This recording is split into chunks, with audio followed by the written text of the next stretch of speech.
以前咧就住天棚，我哋更板個板房啊，就又污糟啊，又邋遢。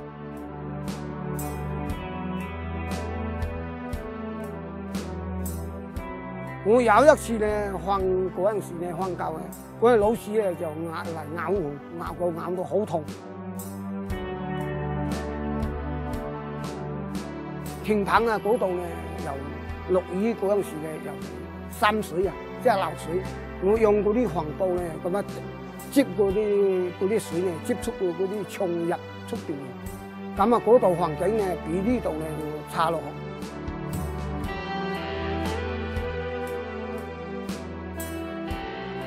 阿孫女又話咧，呢度住咧曱甴啊多，老鼠啊、有蚊啊、有蟲啊，頂唔順。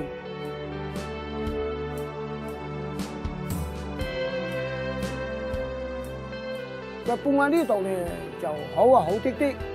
不過呢度咧就接近嗰啲街市呢邊，咁啊街市呢邊咧就朝頭早咧就4點到啦。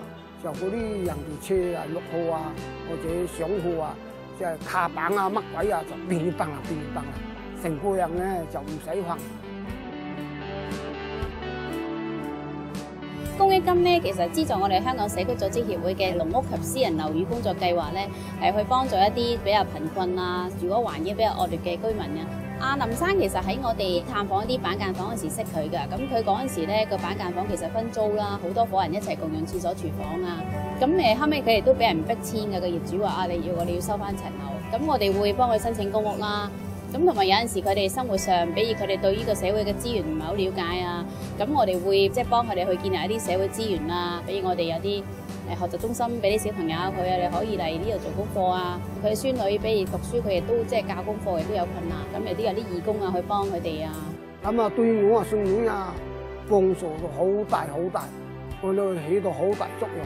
就係嗰啲做功課啊、學習啊。幫助個頭腦啊，嗰啲有好大嘅進步。咁啊，我而家咧成家人都最大希望，就希望咧早啲俾公屋早啲上樓。其實有咗公益金嘅資助咧，對於啲農屋板間房居民係幫助好大。咁有社工去幫佢哋咧，咁佢哋可以即係接觸翻個社會，唔會俾個社會遺忘咯。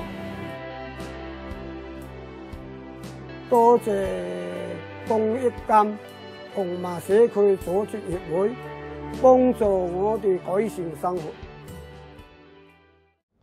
謹慎分配、善用資源係公益金嘅重要職責之一。